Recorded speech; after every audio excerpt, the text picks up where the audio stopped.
Todos los negocios de comida tienen un inicio y no necesariamente es en la cocina. El día de hoy vamos a estar hablando de ese proceso de crear un negocio, hacerlo crecer, meterle, darle duro al tema de la publicidad. Y para eso tenemos aquí el día de hoy a Edgardo Germán, el Chivoloco. Ya tú sabes. Papá, ¿Qué es lo que, papá? Gracias por venir. De verdad que tu proyecto es sumamente interesante. Vamos a hablar un poco de eso, pero lo primero que yo te quiero preguntar para que empecemos la conversación es, yo te oí en otro programa del cual yo era parte, Asopado Podcast, y tú estabas haciendo el cuento de cómo tú te metiste en el negocio, que fue un tema de necesidad y medio fortuito, que había un local disponible y tú dijiste, pero vamos a buscarle un uso a eso. Cuéntame un poco más, háblame un poco más de cómo se dio eso y cómo tú lograste hacer crecer esa marca. Ojo, te estamos hablando de Delicias del Rancho y Chivoloco. Exacto. Mira, cuando estábamos en nuestro apogeo con Delicias del Rancho, la gente empezó a pedir birria. Yo no tenía birria en el menú. Entonces tampoco me quería meter en eso, porque la birria conlleva un proceso un poco tedioso. Y aparte de, cuando es para un restaurante, con la logística y todo lo que se convierte peor, es más tedioso aún. Entonces yo no estaba mucho en eso porque estaba en un momento que estaba un poquito más cómodo, ¿entiendes? Ya las cosas estaban fluyendo. Pero al final, uno como empresario tiene que darse cuenta que hay que hacer lo que la gente quiere. Y cuando tú escuchas por aquí, por allá, por aquí, ¿entiendes? Realmente hay que tomar en cuenta lo que el público está pidiendo. Y dije, si la voy a hacer súper bien. Empecé un proceso de, vamos a decir que de exploración por los sitios donde vendían birria. Viajé y conocí un poquito más sobre la birria. Y dije, vamos a hacerlo. Cuando iniciamos con las primeras recetas, no te miento, realmente no llenaban mis expectativas de lo que yo quería.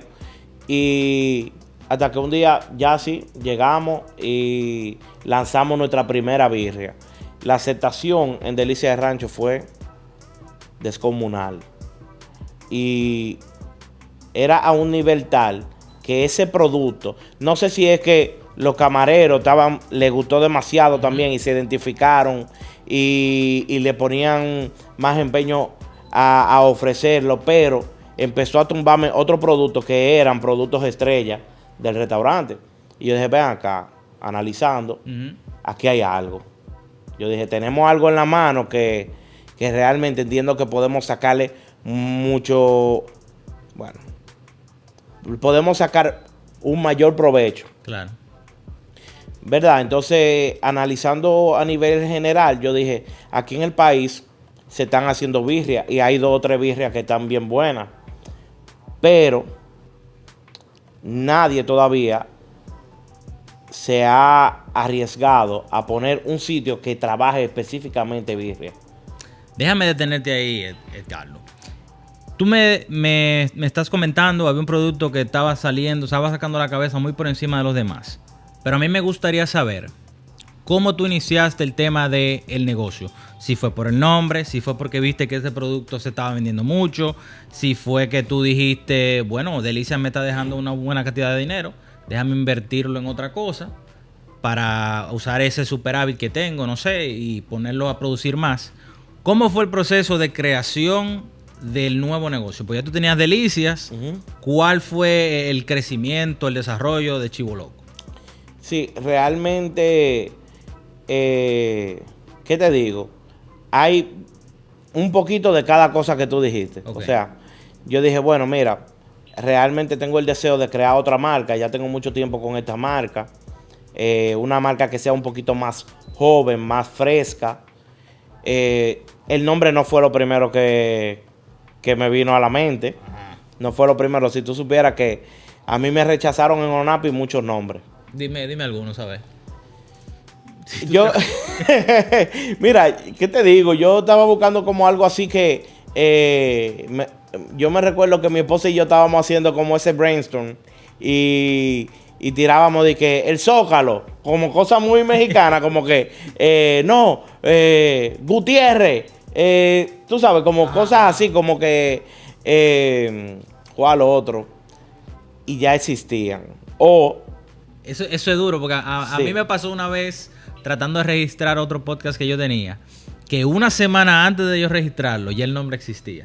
Y yo, porque es que la idea está en el aire. Hay que yo agarrarla. creo, exacto, yo creo que algo de lo que uno va aprendiendo en el camino como emprendedor es que lo primero que tú tienes que hacer es verificar antes de crear todo un concepto, o sea, Alrededor de un nombre. alrededor del nombre. O sea, yo quería otro negocio, quería que fuera birrería. Ujú. Uno de los primeros nombres fue eso, simplemente, la birrería. Ya. ¿Tú entiendes? Ajá. Tú sabes que eso se usa mucho aquí en este país. Claro. La empanadería, la alpargatería, ¿tú entiendes? O sea, Ajá. y realmente cuando fui, había uno que era como de cerveza, yo creo que ya. O sea, no me lo aceptaron y yo estaba cansado, de verdad te lo juro. Fueron como 4 rechazos. Como 4. Yo dije, bueno, mira, ya, aquí voy a tener que pagar de nuevo para poder seguir. Pero al final, analizando, surge el nombre de Chivo Loco. ¿Por qué? Porque la birria es originaria de Jalisco Ujú. y se hace de chivo. Y yo digo, ok, se hace de chivo. Entonces empezamos con, yo quería una marca fresca, una marca un poquito irreverente, que no fuera tan purista, que no siguiera como esos mismos esquemas. Aunque la vendemos como mexicana porque tiene sus raíces bien arraigadas en lo que es el plato de la birria, Ujú. pero al final viene siendo fusión, ¿tú entiendes? Claro. Nos basamos en la birria, pero viene siendo fusión. Por eso es irreverente, por eso es loco. Ya. ¿Entiendes? Y después tienes el nombre. Tengo el nombre. Ya tiene, el producto ya está antes del nombre.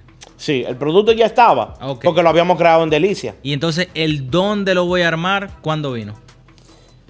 Yo empecé la búsqueda y yo quería un sitio. Lo primero es que yo dije, mira, yo no estoy buscando locales. ¿Por qué? Ok. Porque realmente aquí vamos a tirar una pata voladora. No sabemos la aceptación que va a tener este concepto que solamente vende birria, porque somos los únicos que estamos haciendo esto realmente así. Como yo te decía, los otros sitios tenían 2 o 3 platos con birria, que una quesadilla, que los tacos, ¿entiendes? Pero no querían hacer, o sea, no todo englobado en la birria. Claro. Y yo dije, tiene que ser un food truck. Otro aspecto que yo quería, y por eso duré un buen tiempo, fue la cercanía a mi otro negocio. Ok.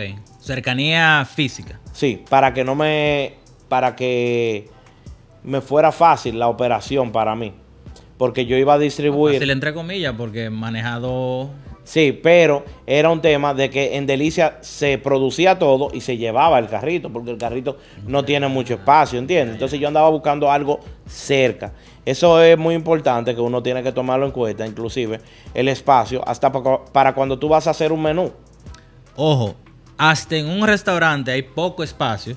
Imagínate en un food truck que tú tienes un pequeño pasillito, que tú no tienes espacio quizás para un salad bar, que tú no tienes espacio para una neverita. Hasta en un restaurante hay poco espacio. Imagínate en un food truck. Sí, y yo creo que fue una experiencia interesante porque aunque ya yo tenía tanto tiempo trabajando en restaurante, trabajar en food truck fue otra cosa. Aprendí mucho sobre eso. Por ejemplo, si yo tuviera que empezar un concepto en un food truck nuevamente, que yo diría, bueno, mira, tiene que ser 2 o 3 platos. No puede ser muchas opciones porque te van a complicar. Claro. ¿Entiendes? Entonces, y por eso veo que a veces hay muchos sitios que se arrollan un poco y es porque Tienen tienen demasiadas opciones. y están en un truck, man. Entonces, La ejecución es muy complicada. es un poquito más complicada. Aparte que tú tienes menos mano para trabajar. Ujú. ¿Entiendes? Que en una cocina de un restaurante quizás tú tienes equipos que te ayudan mucho, aunque ocupan espacio. y tiene más personas, puede tener más personas, ¿entiendes? Entonces, nada, yo creo que ese fue el proceso. Encontramos un primer sitio que era un parque. Ajá. Esa parte es importante porque tú sabes que los food trucks tuvieron un apogeo y tuvieron eso, los food truck park, que eran los parqueos grandísimos que se utilizaban. Pero eso subió a un precio que era considerable. Y si tú estabas iniciando, yo no sé, tú me corregirás, creo que eran como 25,000 pesos o más por el mes, algo así. ¿El qué? O $1,000.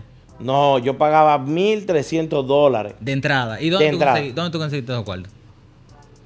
¿Cómo que dónde lo ¿Dónde lo conseguiste? ¿Lo cogiste de Delicia? No, lo que ¿Una pasa es línea de que crédito? en el tiempo, en el tiempo yo venía haciendo mi ahorro. Ok. Yo utilicé mi ahorro Ok. para empezar ese proyecto. O sea, ese proyecto yo lo hice con mis ahorros, porque recuérdate que era una pata voladora. Claro. Si me meto en préstamo para hacer eso y el negocio empieza debiendo dinero, Ujú.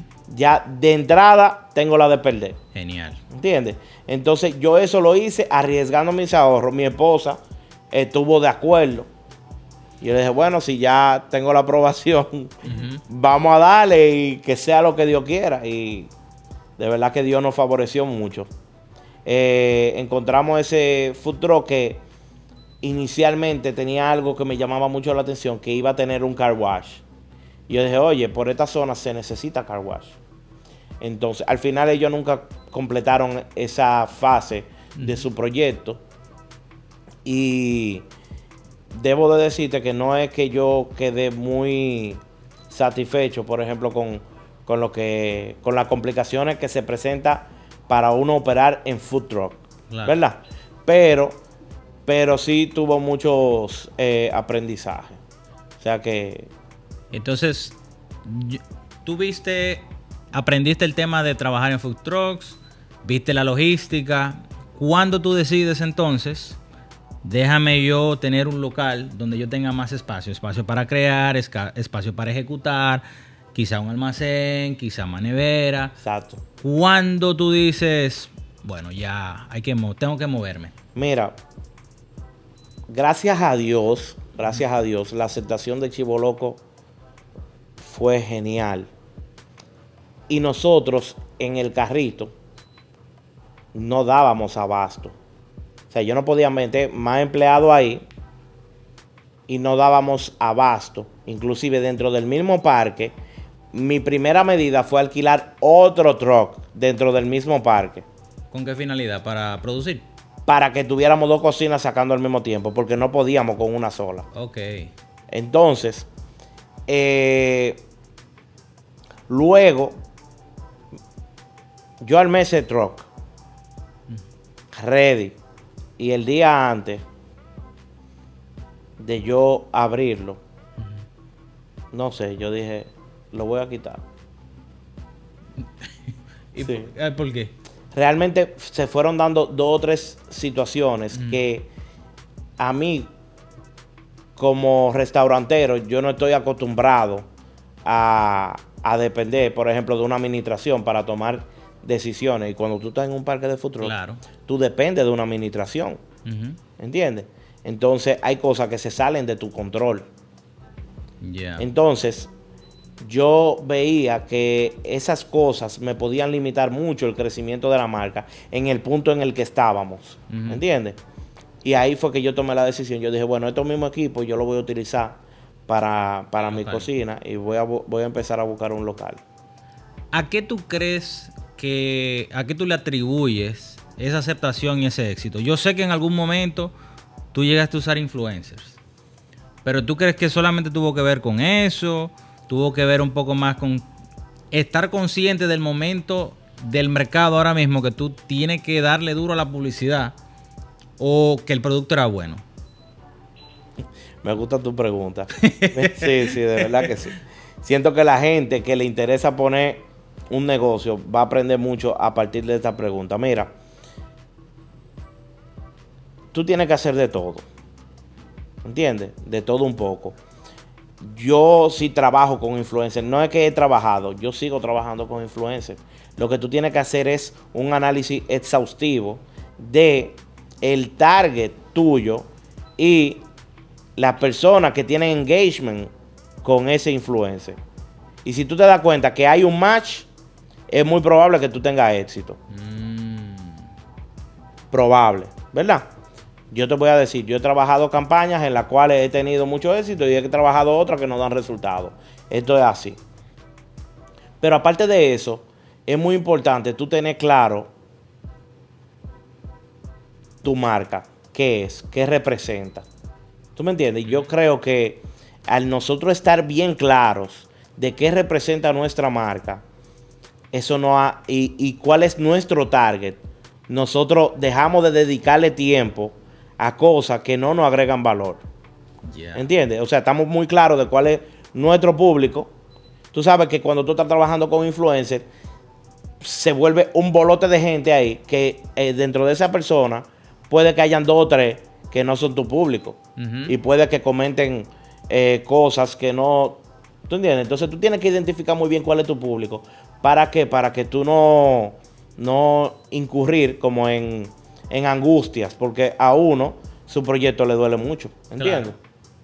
Entonces, simplemente estar claro realmente de qué queremos lograr con esto, hacia dónde vamos, ponerle todo en la mano a Dios. Yo digo que gran parte del éxito que hemos tenido hasta el momento, y esperamos en Dios que seguir así y que Él nos siga favoreciendo, tiene que ver con que este proyecto está en la mano de Dios. Yo quiero que expandamos un poco más en eso, pero no quiero sin antes hacerte esta pregunta. Tú decías como que tenía que haber un match entre con quién tú colaboras y tu negocio. ¿Cómo era el approach? Ellos se te acercaban a ti, tú te le acercabas a ellos, tú veías, este hombre con corbata, zapatos, no va con chivo loco. Entonces viene otro con tenis, con la chabacanería. Ese sí va con chivo loco. ¿Cómo era ese proceso? ¿Con quién yo voy a matchar? ¿A quién yo voy a poner para que colabore conmigo? Eso va cambiando según va evolucionando la marca. O sea, quizá inicialmente estamos hablando de un food truck. ¿Entiendes? Y quizás el tipo de persona o de público, ¿verdad?, que estamos buscando quizás es más joven. Entonces tú tienes que buscar un influencer que tenga ese público joven, ¿verdad?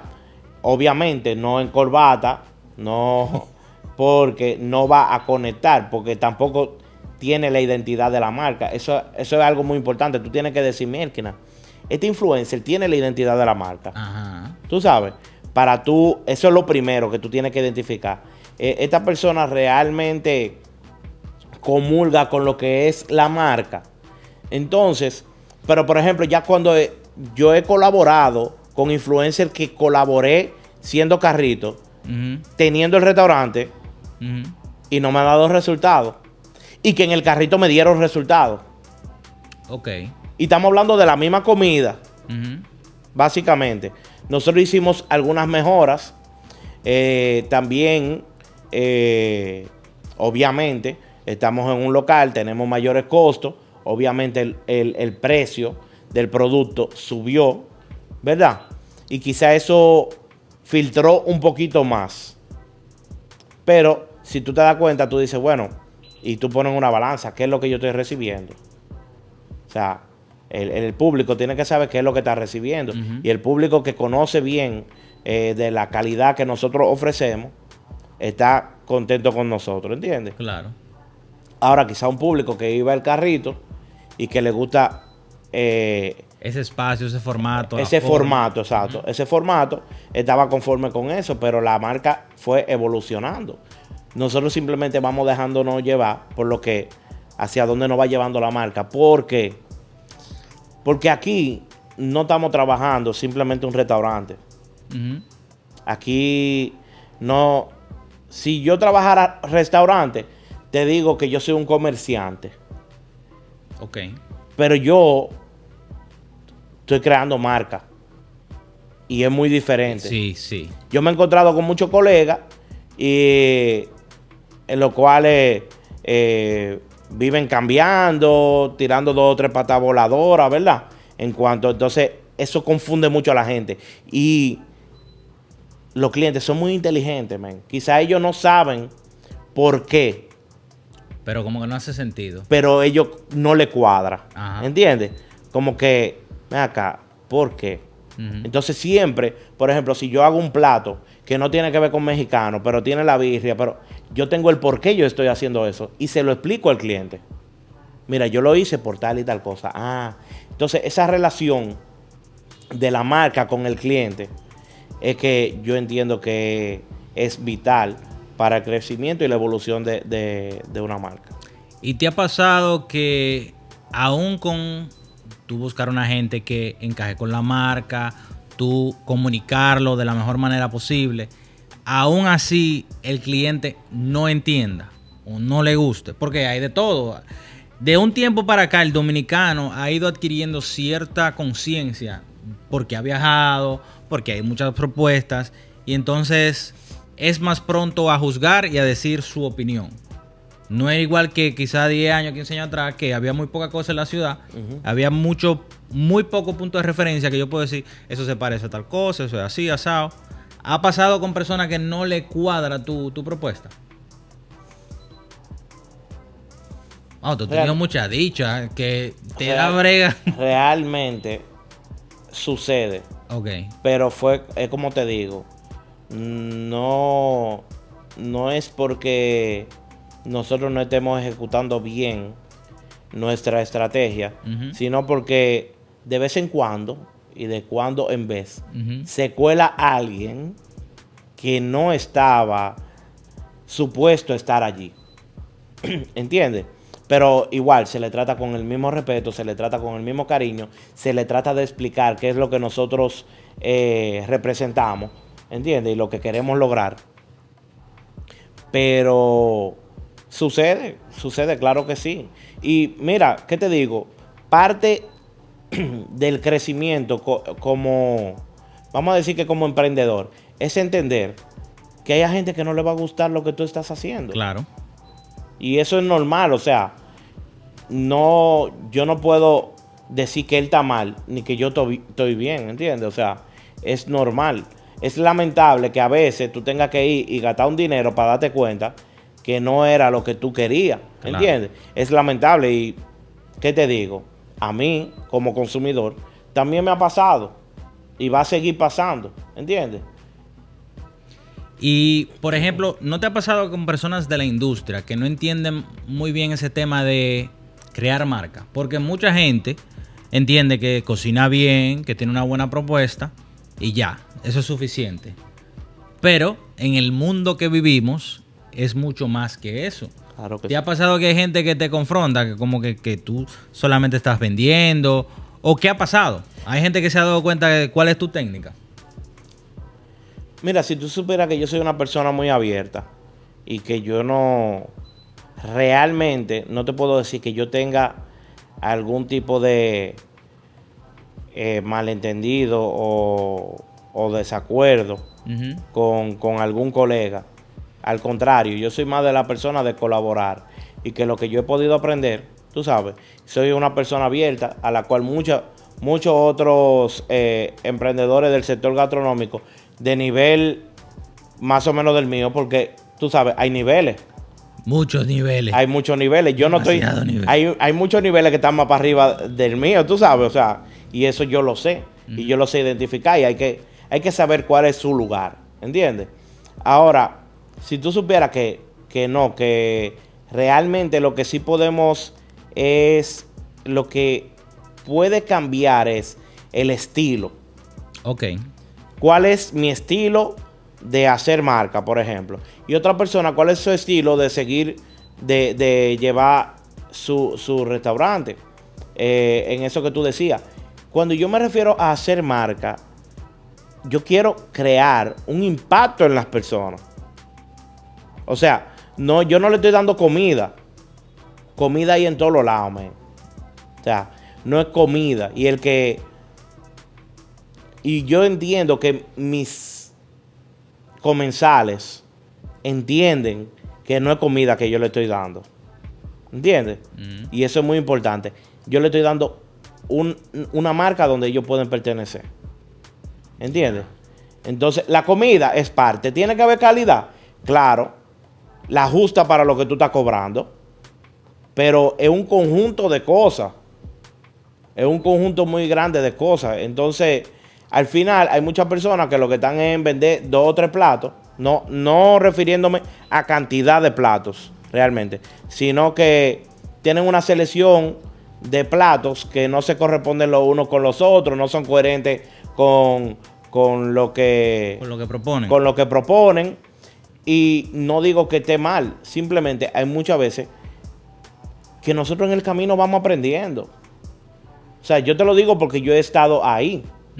Y yo respeto el estilo de todo el mundo. Pero yo tengo mi estilo. Y diariamente lo voy formando más. Le voy dando forma.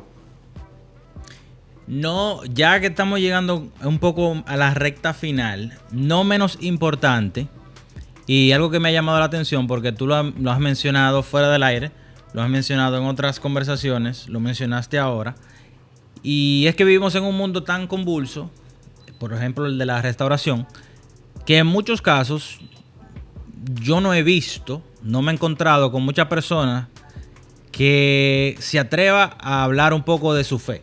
Ni siquiera un poquito, no he visto eso. Y tú en reiteradas ocasiones has dicho que este proyecto está en la mano de Dios, que gracias a Dios. Háblame un poco de cómo tu fe ha influido, aportado en este proceso y en este viaje que es tener un negocio, emprender, que muchas veces hay cosas que te ofrecen sucias, que no son tan buenas, y a veces tú tienes unos principios que entran en conflicto con tu fe. ¿Cómo tú has sabido manejar todo eso y cómo ha sido de beneficio tu fe en este trayecto? Muchas preguntas, pero... Sí. No, pero ya, tengo la idea. Dale. Mira, yo creo que los restaurantes fueron la plataforma que Dios utilizó para robustecer mi fe. Wow. ¿Entiendes?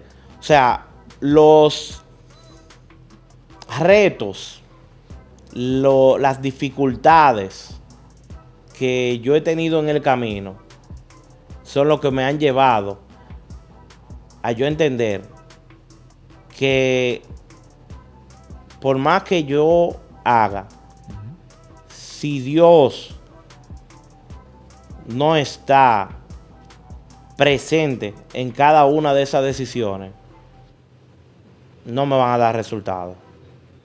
Okay. ¿Entiendes? Y eso hay que entenderlo. No todo me da resultados. Y no es verdad que yo voy a decir, no me dio resultados porque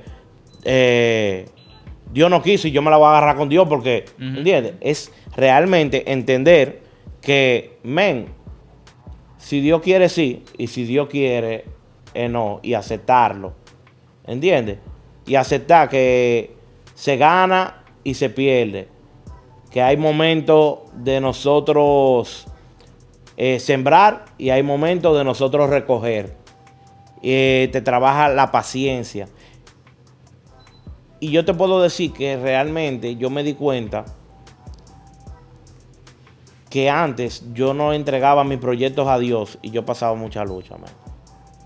Yo pasaba mucha lucha porque yo no entendía por qué no daban resultados las cosas.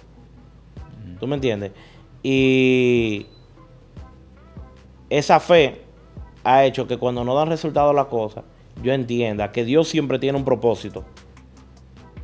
A veces yo agarro un hilo hacia atrás y digo, wow, pero tú te acuerdas tal cosa, pasó por esto y esto. Mira ahora dónde se está viendo el resultado, 5 años después.